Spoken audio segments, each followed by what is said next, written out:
현대중공업 대표이사, 회장을 역임하시고 현재는 나라지킴이 고교연합의 대표로 계시는 민계식 회장님이십니다. 큰 박수로 환영해 주시기 바랍니다. 이거 소금 깃발인데 돌려드리고 여기다 묶어놨습니다. 저는 ROTC 3기입니다. ROTC에서는 충성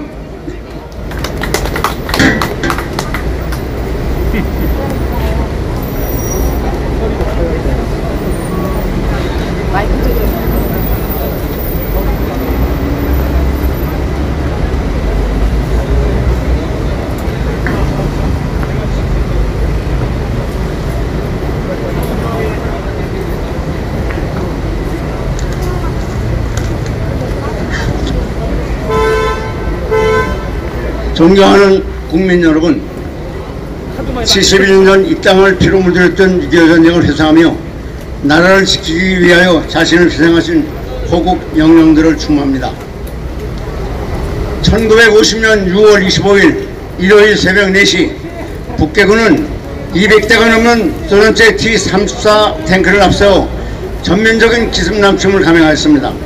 대한민국 국군에게는 탱크는 물론 한 대도 없었고 장거리포 한 문도 없었으며 정규군도 제대로 편성되어 있지 않았습니다.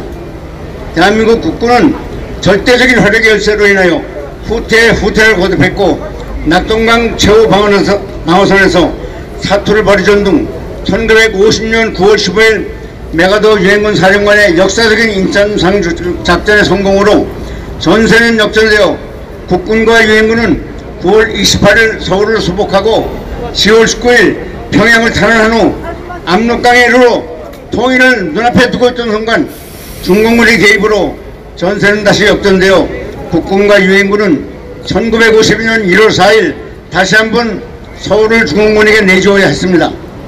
후퇴 과정에서 유엔군과 중공군은 혈투를 벌여야 했으며 이후 국군과 유엔군이 서울을 재수복하고 전쟁이 한반도 중부에서 교착되면서 한 채의 땅이라도 더 차지하려는 피나는 공방전이 벌어졌습니다.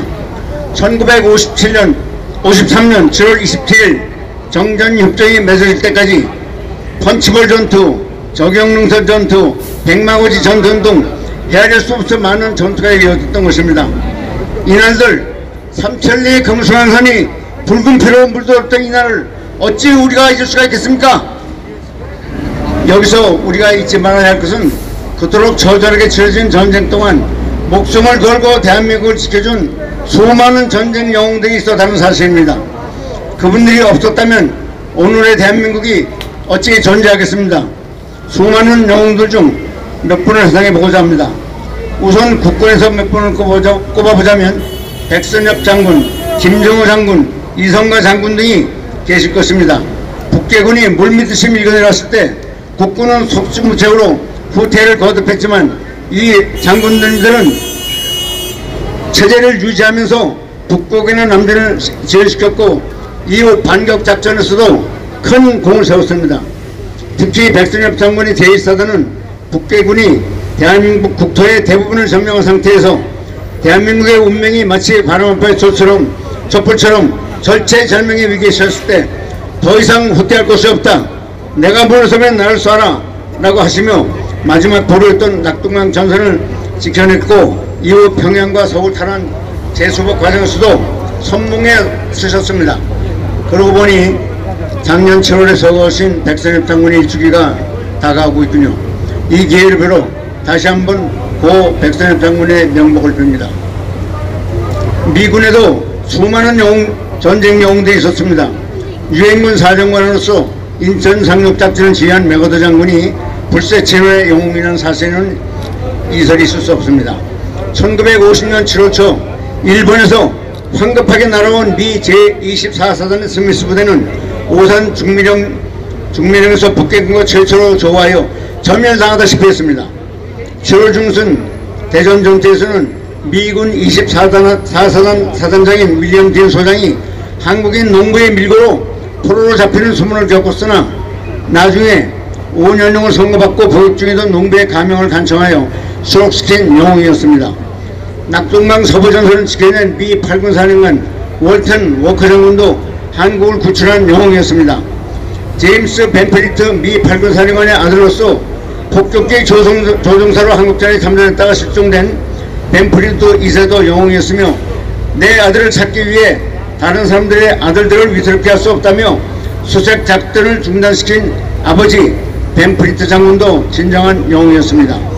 지난 5월 22일 문 대통령이 한미 정상회담을 위해 워싱턴을 방문했을 때 바이든 대통령이 문 대통령의 면전에 이어서 명예훈장을 수여한 94세의 참전 노병 랄프 버켓 예비역 대령도 영웅이었습니다.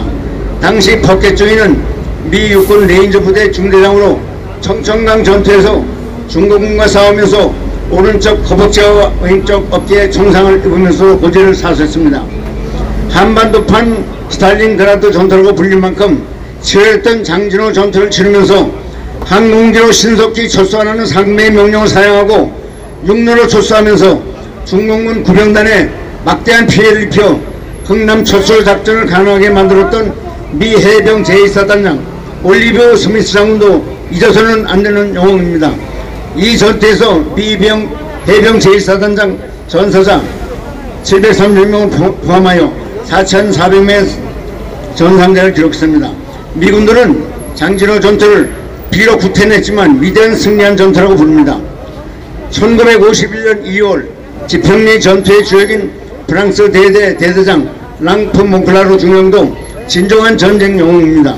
그는 2차 세계대전 참전용사로 육군 중장으로 전역하였으나 6.25 참전을 장원하기 위해 스스로 내격입이나 자진당당하여 59세 나이에 중령으로 프랑스 대대장이 된 분입니다.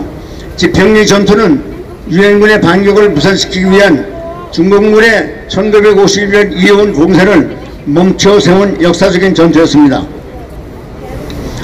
중공군의 1951년 4월 대공세에 장승천 고지를 지키다가 사망한 터키군의 메흐멧 고렌치 증인을 생각하면 눈물이 납니다.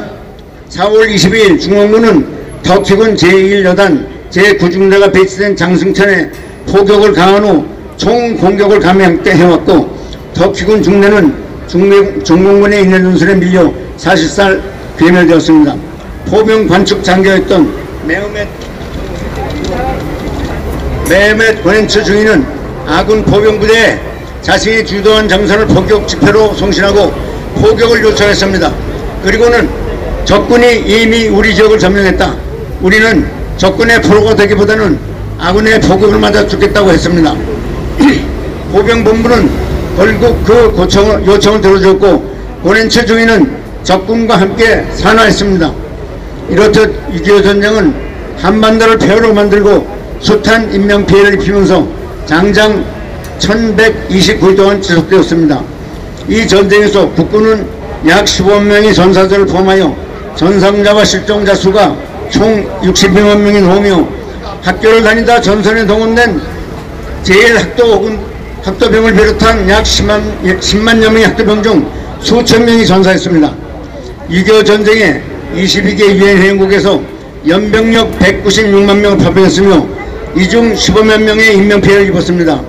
유엔군의 주역인 미군은 연인원 181만 명이 참전하여 전사자 3만 7천여 명, 부상자 9만 2천여 명, 실종자 3,700명 등 막대한 인명피해를 입었으며 6.25 참전으로 인한 미군의 총 사망자 수는 5만 4천여 명에 달했습니다.